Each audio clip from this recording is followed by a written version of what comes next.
Welcome. Tonight is Monday, July 12th, 2021. It is 7 o'clock p.m. This is the regular City Council meeting for the City of St. Peter. Would all please join in the Pledge of Allegiance? I pledge allegiance to the flag of the United States of America and to the republic for which it stands, one nation, under God, indivisible, with liberty and justice for all.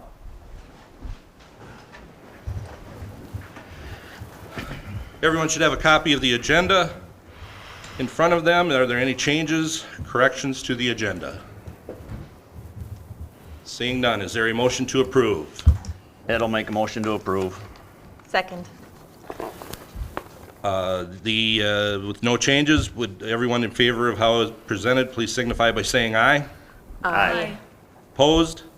Agenda is approved. Next up, we have the minutes from our June 28th, 2021 meeting. Those minutes appear on pages 5 through 7. Are there any changes or corrections to those minutes? If not, is there a motion to approve? So moved. Ed'll second. All in favor of the minutes as written, please signify by saying aye. Aye. Opposed? Minutes are approved. The first thing we have tonight is a public hearing, and it's a request for administrative lot split. And Mr. Willie, if you want to give us the background, and we, first of all, will give you a little background on the rules and procedures that we do. We have the public hearing is set up that the staff makes a presentation, and then if there's anyone else from the applicant that would like to say anything along with that, then we will give people time to do that, and then we'll open it up for public comment. So, Mr. Willie, we will start the public hearing at 7:03 p.m. on Monday, July 12th, 2021. Russ. Mayor Zeman, members of the City Council, it's a pleasure to be back in front of you again. Russ, let me interrupt you just for a second. We'll have you turn on your I think microphone. the mic's on. There you go. There we go. Thank you. Mayor and members of the council, it's a pleasure to be in front of you again. Tonight you're here to consider a lot split, administrative lot split that's been petitioned by Ruth Ann Wheelberg. She's a trustee in the property in question. The Wheelbergs have paid the appropriate fee and have submitted the appropriate petition for consideration of the administrative lot split. Generally speaking, this could be identified as the former KRBI radio station site, or the mailing address is 1031 West Grace Street. This property is abutting properties that were recently subject to an annexation action undertaken by the City Council.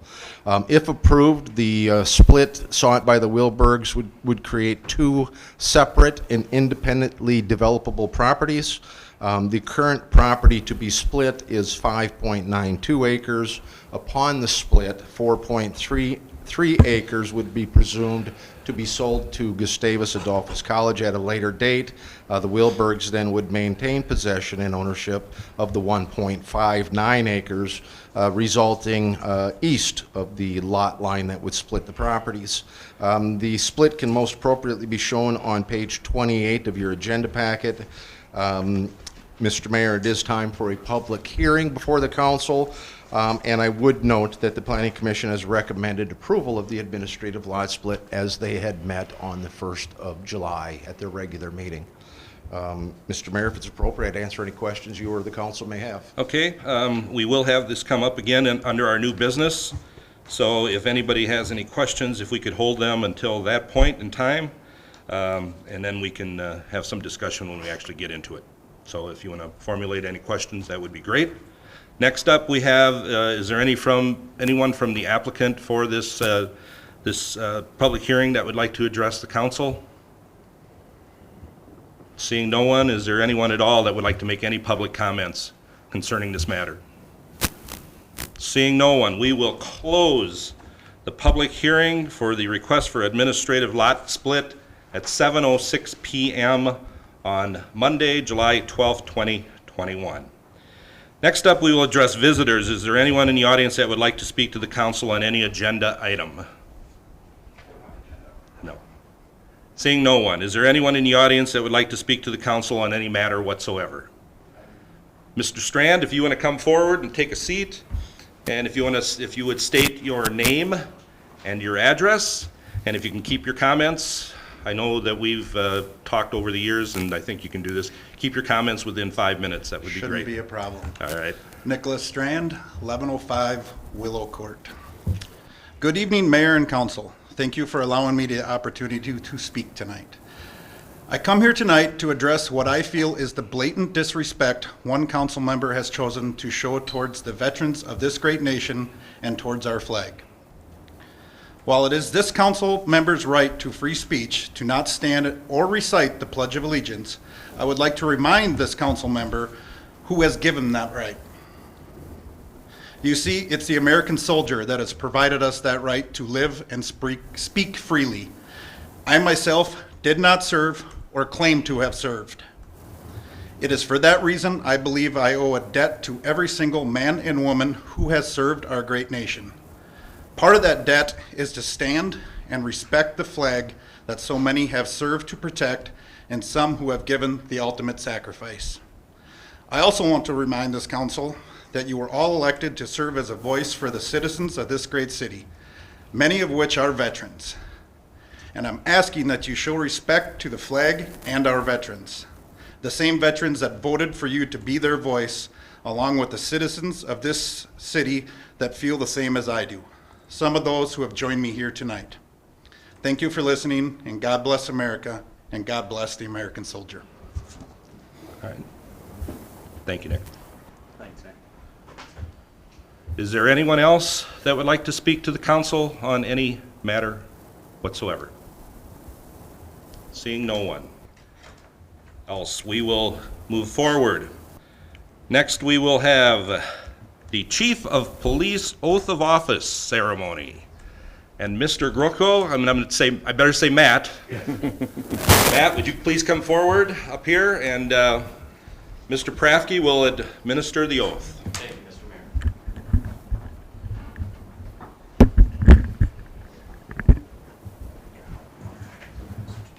So then we'll have you raise your right hand, and Yeah, gotta do what Barbara says. so what we'll do, Matt, is that I'll read through the oath, and you'll just have to answer "I will" at the end. Sure. Matt Grocko, will you solemnly swear that you will support the Constitution of the United States and that of the state of Minnesota, and that you will faithfully and impartially discharge the duties of Chief of Police for the city of St. Peter, Minnesota, to the best of your judgment and ability? If so, answer "I will." I will. All right.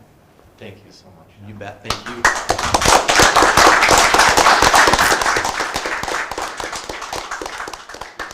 I think we have something for you to sign. We're gonna take just a brief little recess here for people to take pictures with Matt if they so choose by the flag, and then we will move on to our new business. But we'll be back in just a few minutes.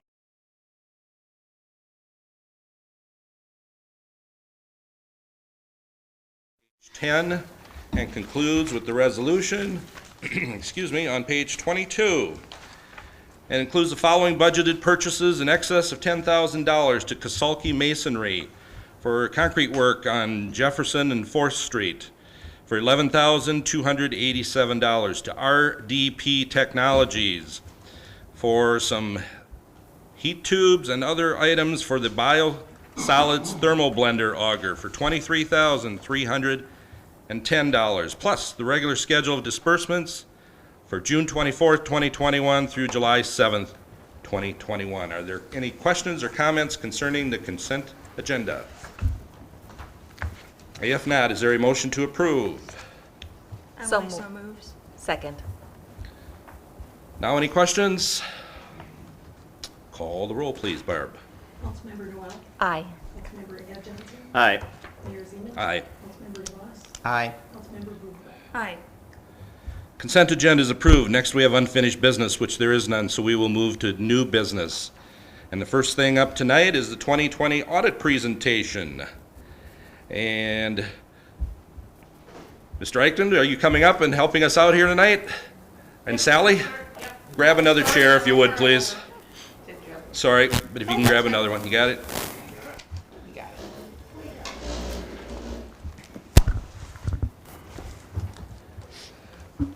Mayor Zingman, City Council member, we are here tonight for the 2020 audit presentation. I know you were just excited when you saw the agenda come out. Jim Eischen is here from MMKR, and we will be asking you to approve the 2020 financial statements and the audit report.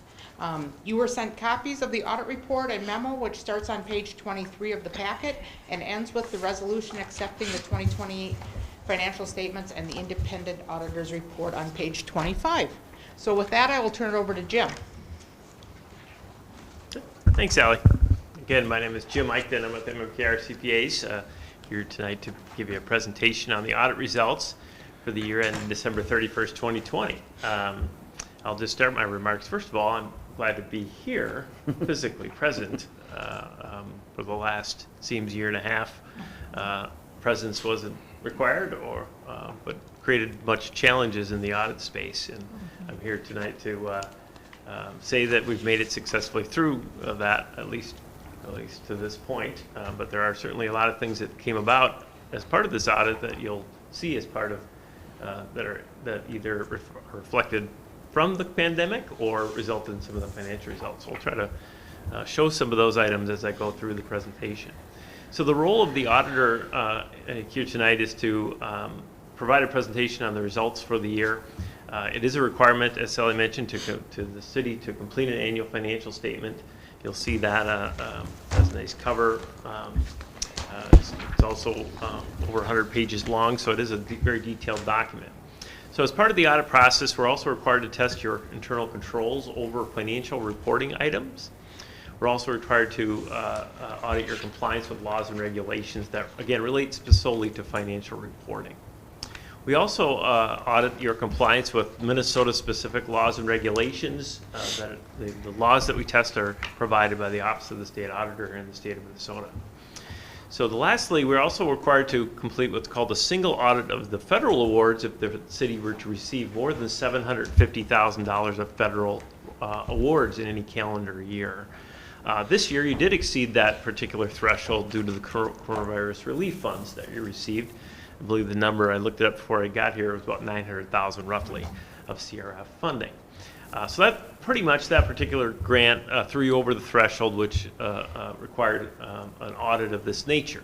So you can see on my PowerPoint, what we do in that area is, first of all, audit the schedule of expenditures of awards, which is really an accounting schedule, putting together the amount of federal awards you spent. And then we were required to report on your compliance with the major programs of the particular awards. In this case, the major program that we tested was the CRF, the Coronavirus Relief Funds. And then lastly, we test your internal controls in those areas, as well as your compliance with the laws and regulations that relate specifically to the major program that we audited. So in my report, I do issue what's called the management report. And in that management report, we summarize the audit results. And I'll touch on briefly the high-level items in that particular document. So first of all, I mentioned the financial statements. We did issue an opinion on the financial statement, which was an unmodified opinion, a clean opinion, really what you were looking for when you started this audit, that you got a clean opinion, which we were able to do and have been able to do for quite a while. One thing that is identified in that particular opinion is that we do report, or the city does report, on what's defined as a discretely presented component unit. So we're providing information in your financial statements on the community hospital, the Rivers Edge Hospital and Clinic, as well as the Housing and Redevelopment Authority. It is important to note, though, that those particular agencies or organizations are not audited by me, they're audited by other auditors, and we rely on their information to incorporate into your financial statement. So your opinion is modified, if you will, as a result of that, but really it's not. It's more of an element of information for the reader. And then lastly, the third bullet point, we did implement an accounting standard this year called GASB Statement 84 on fiduciary activities. So that is actually also highlighted in the opinion. Didn't have a lot of impact. There was some, but certainly the financial report was modified as a result of that standard. So moving on to the next bullet point there, we did issue several findings this year. The first one relates to the internal control opinion that was provided. The city does run its operation in an environment that is not fully segregated in terms of accounting controls. You'll see a segregation of duties opinion as a result. That particular opinion has been the case for a number of years. It's not really an actionable item, in my opinion. It's really a reportable item to you that you understand that you don't have those controls. Or you don't have perfect segregation of duties. What you do have is appropriate controls. We do look for appropriate compensating controls within your system that would to identify concerns in the environment that you're in. So no real action items to report there. So I mentioned the audit of your federal awards. We did issue two findings in that particular area. The first one relates to allowable activities and period of performance requirements. So the first thing I want to identify and point out to the council in this single audit area is the distinct differences in the findings. These particular findings, you'll note, relate to internal controls. And specifically that's important because there's two types of testing that I did. One is on internal controls and one is on compliance. So the secondary item relates to, did you comply with the rules and regulations of a grant? In these grants, and the first part is, well, what were your systems, what were your controls in place so that you were able to comply? So our opinion and our two findings here relate specifically to the internal controls around those particular items. We did not have any findings specifically relating to compliance. All of the spending and all of the items that relate to these grants were complied with in the rules and regulations regarding that, but we did find some elements of weakness in terms of your controls. So the bullet point there talks about specifically the period of performance requirements of these grants. The CRF funding came out, if you will, probably March. Roughly March 30th, I think, was the first date you could spend these dollars, and you were required to spend them by December 30th of 2020, which, if you were listening and paying attention, was a big challenge. There was a lot going on during that time frame. In fact, there was an agency, the Minnesota Management and Budget Agency, was overseeing these funds, and I would say they were changing the rules as fast as you could learn them. They were changing them, and it was a challenging environment to be in. But that being said, you were required to spend these dollars by December 30th to have them qualify for the expenditures. So the concern we had, or at least the control activity we had in this particular sense, relates to economic development grants that were issued or spent in this area. And those particular grants were not spent by that particular time frame. And most of it related specifically to the estimate, if you will, as to what you thought the need was. In the particular area. You had to address the need and the amount of spending. And at that point, it was kind of, well, we don't know. I mean, it was hard to really identify the need. So there was an amount identified or set aside, particular in those cost areas. And ultimately, those funds got used, but not to the time frame that was as part of the grant. So it's important to understand to me that to us as a firm that was a control weakness or a control finding. But again, you complied with the grant. You spent them appropriately. Dollars were spent in the right categories. It's just not within the time frame that the federal government And the provided. main one on that one was the MBAC $50,000 that we gave to MBAC. The people did not come in. They're coming in and we're using it, but it was not all spent by December 30th. And it was for what particular it was for? For help with utility bills. Yeah, exactly. I did. So that's the first one. And the second one relates to reporting. So the Minnesota Management and Budget had a number of reports that were required to be filed, and they were required to be filed on almost every 15 days. They were requiring to report in very specific time frames. And we noted in this case that some of these, not all, some of these were not filed timely. They were filed. They were all filed based on our testing, but they were all not filed within the time frames provided. And again, I can say I've probably been to 20 of these reports, and I've had this 5 times. The challenges, major challenges around keeping pace with reporting and spending and following these requirements were challenging, and we've had a number of clients have had it. That really doesn't provide an excuse for you, but just does provide you with some context as to the nature of this particular finding. So the next one relates to two findings specifically related to compliance with Minnesota laws and regulations. The city did have insufficient collateral on deposits. In particular, I believe it was Pioneer Bank.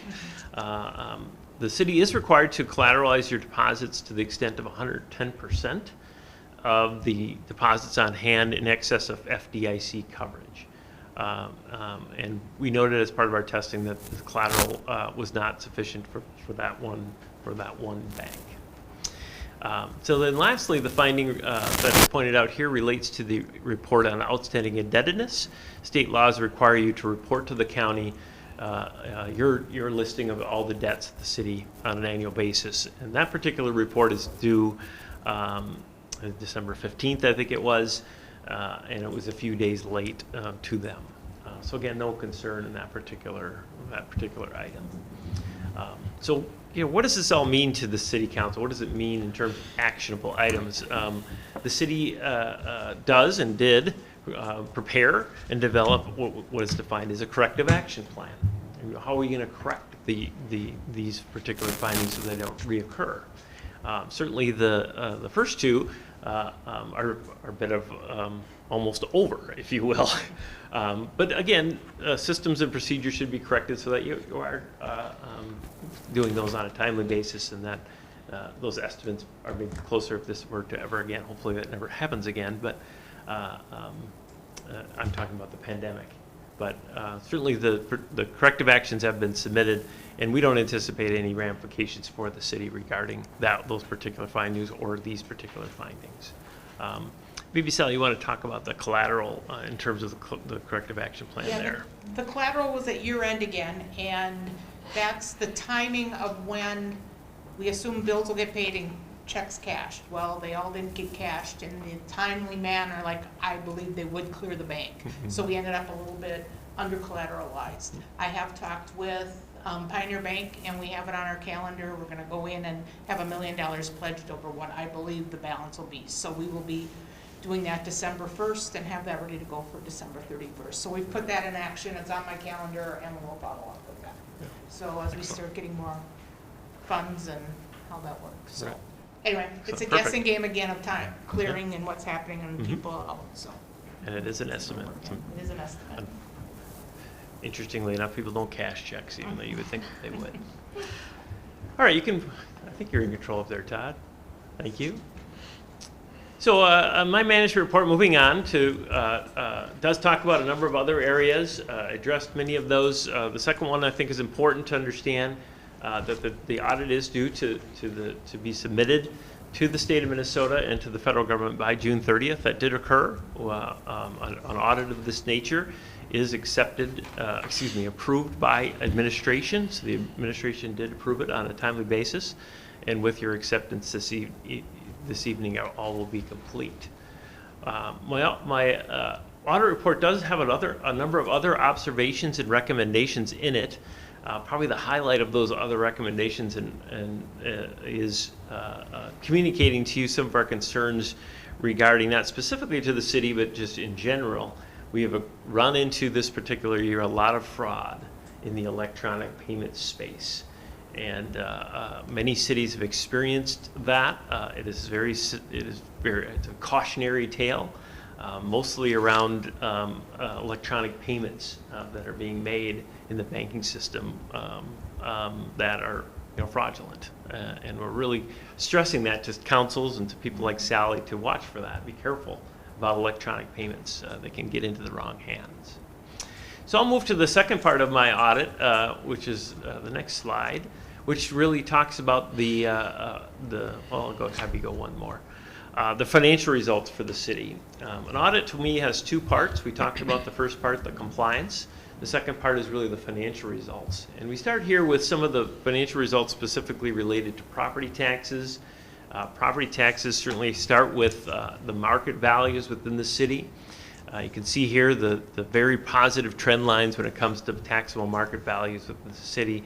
I believe the increase for 2020 was 7.1% for 2019, 5% for 2020. So you are experiencing significant improvements in overall market values in the city, a very positive trend. In my management report, we do provide information on property tax rates. This is a table showing the average tax rate of the city as well as other taxing jurisdictions in the city. And you can see you have a very flat tax rate that's being used. Some of that market value increases is helping to keep that tax rate down. There were some increases in the school tax rate that have actually gone down a bit, which is keeping the total at a flat level. So that's very positive in the city. What that means to the city, if you want to go to one more, we start in my report show information on the revenues on a per capita basis. So this particular graph shows the city's revenues per capita in comparison to other cities statewide. So the city has roughly $900 in revenues per resident in your governmental funds, which does include the general fund, some special revenue funds, capital funds, and debt funds. And historically, you can see the city, due to its makeup, relies significant on its intergovernmental revenues, some local government aids and other aids, and less on property taxes. And there's a reason for that. The city has a large amount of non-taxable property, which drives some of those numbers. As I look at that particular graph, a couple of items stand out, and I mentioned the pandemic, of course, and you can see a lot of variables when you look at this particular graph and what's happening here, but you can see the intergovernmental revenue for 2020 increased by almost $90 per resident. Well, that's specifically the coronavirus relief funds that you're getting in that particular year. You can also see in the property tax line, albeit the tax rate is flat, you're generating more revenues per resident. Well, that goes back to the property tax particular graph that I was showing you earlier. So on the expense side of the equation, this would be the governmental fund expenditures on a per capita basis. And the city spent about $1,044 per resident in 2020. Some of the categories here kind of fluctuated depending on the nature of what was happening. Increased about $81. The category that stands out to most to me is actually the all other, and you might look at that and go, wow, $121. Well, that's where all your COVID relief funds were coded. The dollars that were the code over CRF money was used for economic development, and it shows up in that particular category. The other category that stands out to me is debt service. The city has been very, I won't say concerned, that's not the right word, monitoring debt service very closely over the last 5-10 years. And so I do like to focus on that number. And you can see that the number went down dramatically in 2020 from 2019. And it is showing, some declines in debt service. And those are really regular payment schedule items, nothing magical about that particular number, but it is declining, which is certainly a positive. So we do provide information on very specific finance and fund activity. The city's general fund, which is presented here, the fund balance is at the end of the year increased slightly. You can see $4.4 million compared to $4.3 the year before. Overall, the city is guided by a policy to maintain that fund balance of roughly anywhere between 35% to 50% of operations. The city ended the year with that percentage at 47.3, so at the high end of that range and certainly within that policy requirement, which is certainly we recommend both having a policy but also staying within its parameters, which you did for this past year. We also provide trend lines on governmental funds. You can see some of the data points here, but certainly can see the intergovernmental revenue item standing out specifically for those coronavirus relief funds. Also, you can see the two categories impacted by the pandemic as well, charges for services being down, licenses for permits being, you would expect it to be down, but people working from home actually caused permits to be actually not as bad as you might anticipate kind of going in. We also have a graph in this particular, the next slide shows the expenditures on a functional basis. Here you're seeing, Parks and Recs would be down due to the pandemic. Public Works was down. Some of the wages in that particular category were lower this past year. One of the categories that we're continuing to see all over the state is in the area of public safety. Public safety is a high priority in most cities, and you're seeing that pretty much in that graph when you look at the last 5 years, some of the dollars that the city's putting towards public safety. So my presentation also covers the enterprise funds. The enterprise funds include a lot of the significant activities, including electric, the water fund, the wastewater fund included. Overall, in total, the enterprise funds equity position, net position went up by about 50,000. You can see some of the ups and downs there. The wastewater fund is up, the stormwater fund is down, but collectively, these particular fund net position did go up by about 56,000. The next graph actually shows these funds from what I would describe a position more of a net income perspective. So this particular graph here shows electric fund operations, and the green line is really the income before transfers and contributions, really the net income of that fund. And you can see certainly the electric fund faring very well over the last 5 years with a very consistent green line above zero. You can see that revenues actually were down slightly this past year. Most of that has related to the Southern Minnesota Power and some of the refunds and some of the activity that they would have related to that particular operation. We also reported on the water fund. Again, here you're seeing that green line is net income, if you will, before transfers, and that particular fund had some positive operating results, and the revenue in that particular category related to consumption. Consumption was up in the water fund. Kind of go back to COVID again, some of the impact that you're seeing in all over city funds. And then lastly, we show the wastewater fund here, and that this fund has shown very positive results over the last 5 years. Hopefully I don't remember my PowerPoint. There we go. So lastly, I want to discuss just the overall debt of the city. One of the concerns we had collectively, both from the city administrator's office and the city council's office, including the auditor, have talked about overall outstanding debt for the city. So we put some information here regarding debt per capita. And you can see here that the city has roughly $713 per resident of debt, which compares to a statewide average of about $1,600 in debt per capita. Now, this is in the governmental activities. So this would be your general fund, your general obligation debt, not enterprise fund related, but general obligation debt. And again, those numbers to me are very consistent with what you would expect given the property tax makeup of the city. You're seeing some significant, consistent numbers there. One of the changes you're seeing on that particular graph is there were some refunding debt that were paid off this past year. Well, that's the major drop off. It went from $1,089 to $713 per capita. Well, there was some refunding debt that was paid off this past year, which is really bringing you inconsistent numbers for 2020.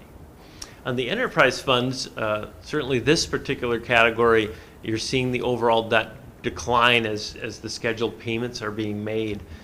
Even just over a 2-year period, it went from almost $2,500 per resident all the way down to almost $1,966. Still, as you look at those numbers, you're still above some of the averages statewide, which is roughly $900, $850. But certainly, as you can see, as you roll those numbers forward, you're moving in very much a positive direction. So lastly, when you look at those numbers at the bottom, you add them together, and you're very close to statewide averages, which assuredly, as I go through this audit and look back 5 or 10 years, I can remember sitting in Todd's office asking these questions and him telling me, oh, in 5 years, it'll look just like this. And sure enough, there it is on the screen, looks just like this. So that's what we expect. That's what you would expect of the council, and that's what you're experiencing. So I think I'm up to, you can go one more, Todd, thank you. I'm up to the summary standpoint. I did issue, as in summary, a clean opinion on those financial statements. We had the fiduciary fund emphasis of a matter, the implementation of accounting standard, talked about the one reportable item and controls. We had the 2 single audit findings that technically are corrected because they just won't happen again, hopefully. And then the 2 legal compliance manuals, one of which Sally gave the corrective action plan on. And lastly, I just want to reflect on that last item. I gave you an example on the debt service, on the monitoring of debt. But in my experience with the city, there's a very much a continual process of improvement and a continual assessment of where you're at financially. In general, overall, rarely am I surprised by any of the financial results that come out of these audits of the city. Genuinely, the expectations going into the audit are really the results that come out.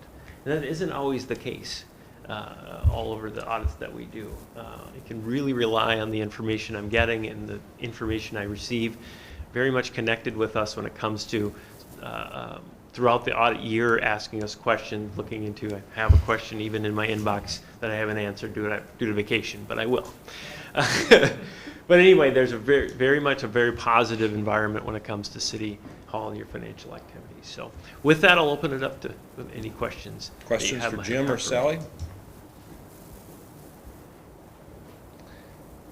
I guess I'm going to ask the one I usually ask, and maybe I haven't for a few years now because we haven't really. What can we do better? What can you do better? That's a good question.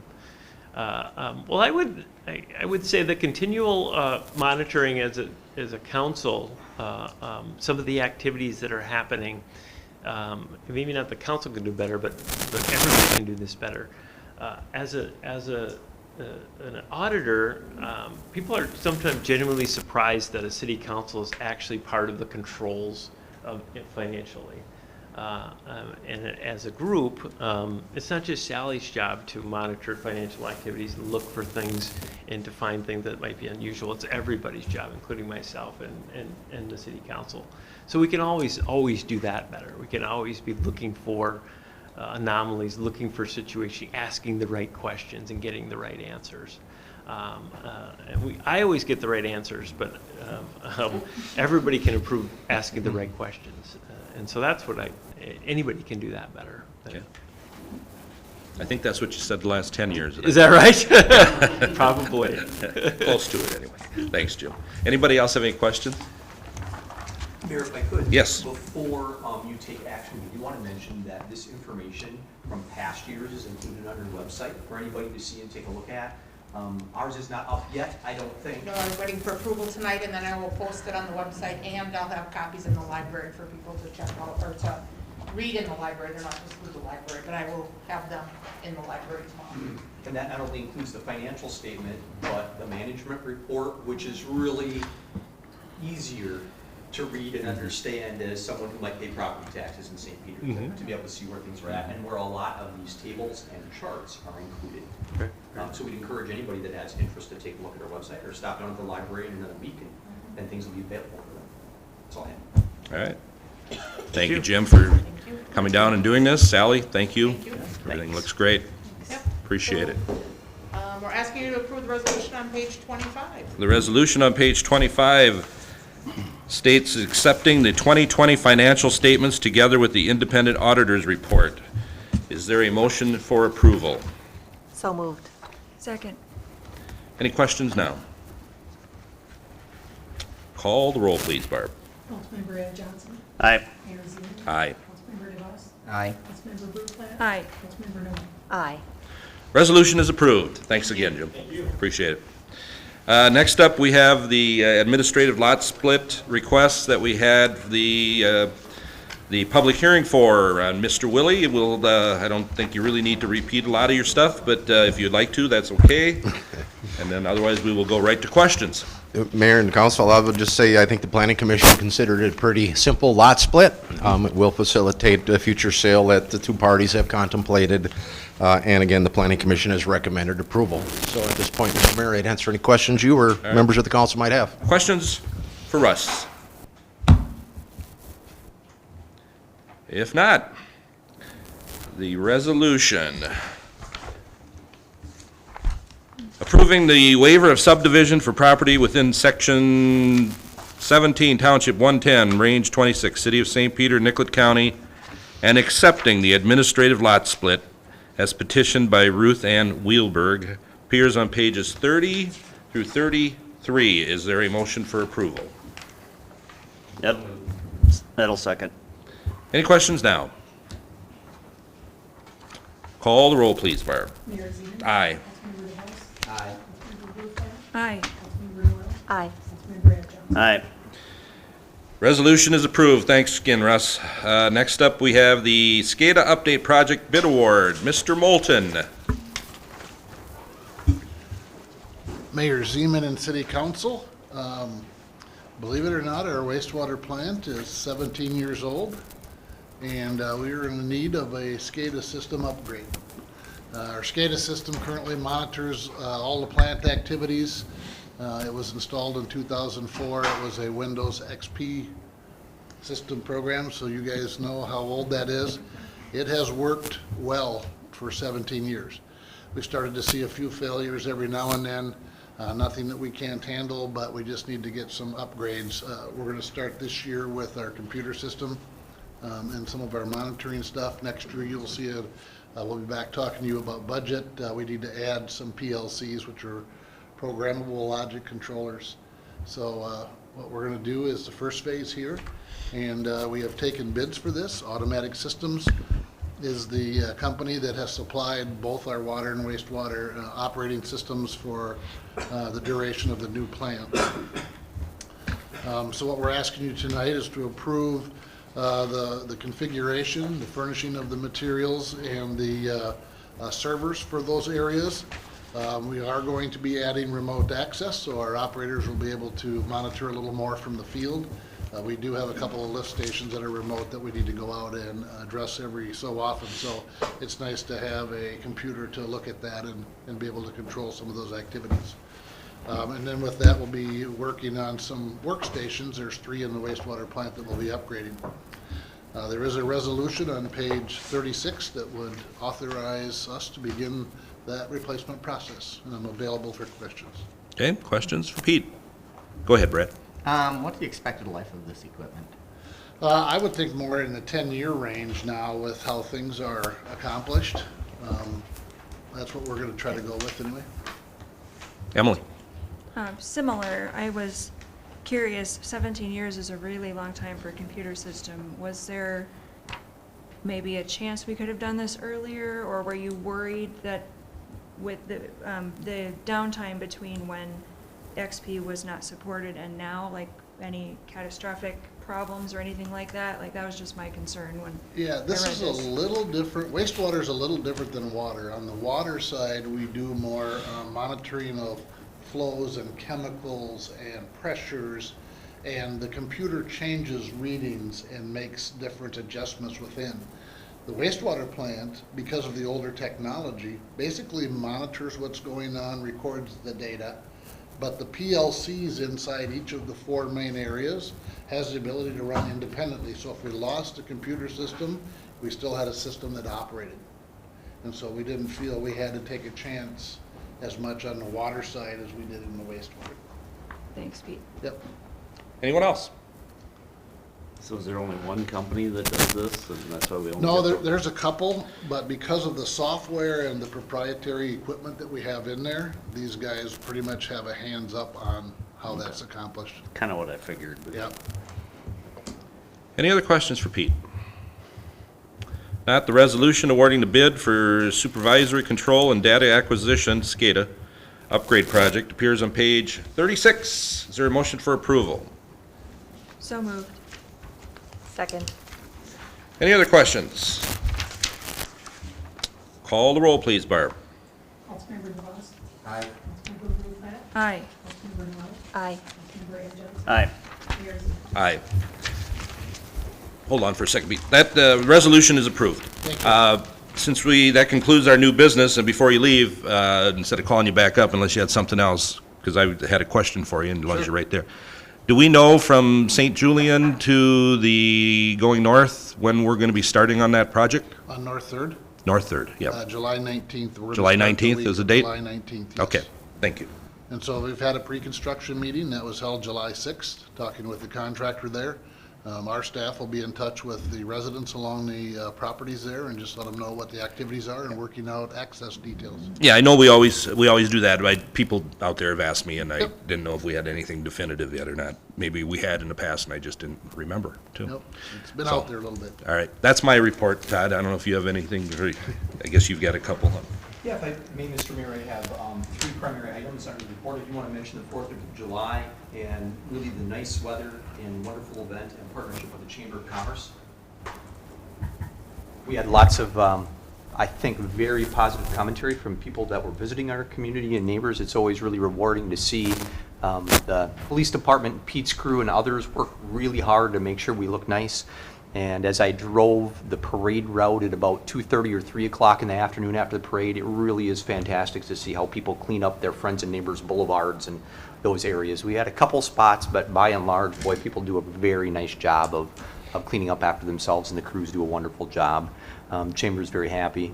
As you know, we always kind of do a recap and have a discussion with the chamber. Are there significant issues that need to be addressed in the upcoming year?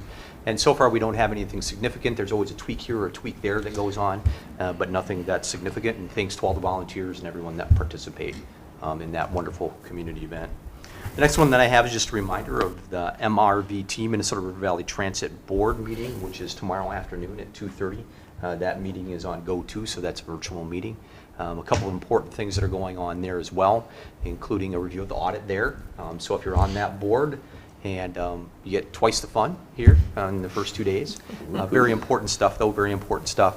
And certainly there'll be some additional discussion about modifying the calendar for that group to coincide with some of the changes that have gone on with DOT and when reporting occurs. And so we have some things to discuss in relation to that. Otherwise, transit continues to move along very well. I will mention that there still is a federal mask mandate on public transportation. But I'd also mention too, which I think is wonderful for our users, there are still no fares either here or in Le Sueur, which is wonderful. That's being paid for through federal dollars through COVID and COVID recovery dollars. So wonderful for our users. I don't know the exact number where we'll be at the end of the year, but it wouldn't surprise me if we're upwards of 50,000 rides by the end of the year again. So our utilization continues to be very strong, and the board continues to meet and make sure that things are shipshape for transit within our community. As I always mention, the people that use transit, many of the people that use transit in St. Peter need transit. It is how they get to the doctor, how they get to the grocery store, how they get to the barber or hairdresser, and other really important life things. So it's wonderful that that service is available within our community. Mr. Mayor, that's all that I have for my reports. All right. Now, if people just tuned in and heard Todd, and they just happened to tune in right at the time when he said there are no fares, I think you're referring to the FARES. That's correct. There are county fairs scheduled for this year. I believe that's true. All right, Yeah. thank you. Thank you. Sometimes you never know. Oh, and you might know when it is. No, not. Oh, I know when the fair is, but I have another question. Oh, I'm sorry. Oh, yeah, if anybody else, I was going to say, if anybody else has any other And questions. One of my customers asked me this, does it still go to Mankato? We have not gone to Mankato since, I think, been a while. March of 2020. We would mention to folks that those people that want to do it, the county-run transit system, which is True Transit, which is a combination of Nicollet, Le Sueur, and Blue Earth County, does. It's a service that you register 24 hours in advance for, and they'll come and pick you up at your door and take you to anywhere you want in Mankato. Okay. And so that is still available to folks all weekdays. Okay. And no fare for that one either. Right, right, Okay, yeah, thank you. yep. All right. Anyone else have any questions, anything to add? Brad? Oh, I just have another report once Todd's done, whenever Todd's done, so. I think he's done. That's all that I have, Mr. Mayor. So, coming to city council meetings shouldn't cause us much anxiety. There's a reason why I'm doing this while it's being recorded. Wish Carrie was here, but at least she can watch the replay. Last Tuesday, July 6th, after the city council workshop, the mayor approached me and said, "If you ever interrupt me like that again, we'll take care of this outside of here." Let me repeat. If you ever interrupt me like that again, we'll take care of it outside of here. Taking it as the threat as it was intended, I registered a complaint with the city administrator, Todd Crafty. He has since begun an investigation, including talking to the city's employment attorney on next steps in reviewing the matter. To recap, because of the mayor's threat, the city of St. Peter is now spending resources to investigate the matter. The exchange that triggered this threat occurred while the mayor was repeatedly asking the same question from a guest, Senator Nick Frentz. After asking Senator Frentz the same question twice regarding solar panels and human rights, he asked the same question a third time. I became concerned that Senator Frentz would view the mayor's repeated questions as harassment and sought to redirect the questioning. Essentially, if the person intended to maintain order is causing the disorder, someone in the city council has to step up. I feel that any harassment of guests is decorum unbecoming of our city council. This is not the first time the mayor has exhibited this behavior during our meetings, and should this pattern of abusive rhetoric continue, I shall continue to feel compelled to speak up. As council members, we have a duty to maintain proper decorum at our meetings, and we cannot allow such behavior. It is an embarrassment to our city council and the city of St. Peter. The fact that the mayor's behavior has escalated to threats, bullying, and intimidation is unacceptable. We are representatives of our city and our constituents. They deserve better representation from their elected officials. While I believe Chuck Zeman should resign as mayor, I doubt he will accept responsibility and concede to doing this. Due to his demonstrated lack of leadership characteristics in workshop discussions, and due to the escalation of his untoward behavior into threats against council members who dare to question him, the mayor is not suited to preside as chair of our city council meetings. I am requesting that city staff review Robert's Rules of Orders and advise on the applicability of removing the mayor as chair of meetings. He will still maintain his voting rights and speaking privileges when called upon, but he would not control the discussion.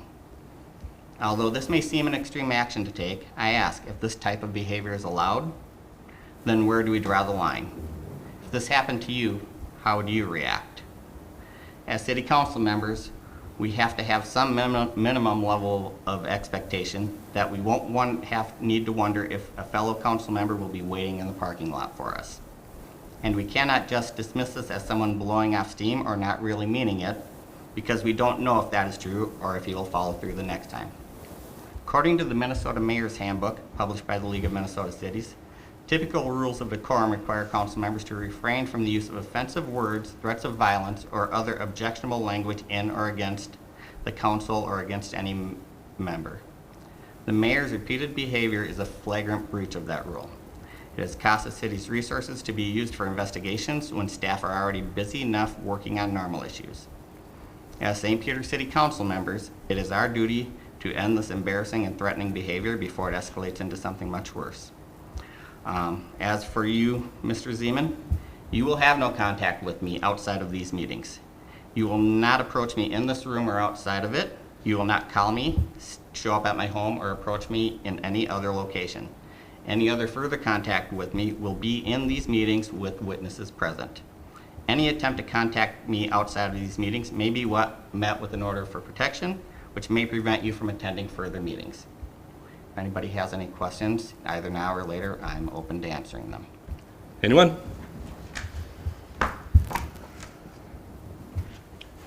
Anybody else have anything else they want to add? Any other questions for Todd or staff? If not, we will go to our next item, which is the calling for the executive session. And we are calling for a closed session for the right to attorney-client privilege for considering, it's not the purchase or sale of real property, but for discussion on the outcome of a property that we are dealing with concerning city matters. With that, we will not return to open session. That's correct. The only thing we will do when we return is to adjourn. So with that, is there a motion to move on page 37, the resolution calling for a closed session? Ed'll make a motion to approve. Second. All in favor of the closed session, please signify, oh, excuse me, yeah, sorry, Barb. Ready? Please call the roll. Councilmember Bruflat. Aye. Councilmember Noel. Aye. Councilmember Johnson. Aye. Mayor Zeman. Aye. Councilmember DeBosse. Aye. Resolution is approved, so we will recess to closed session, and then, like I say, the only thing we'll do is come back and adjourn.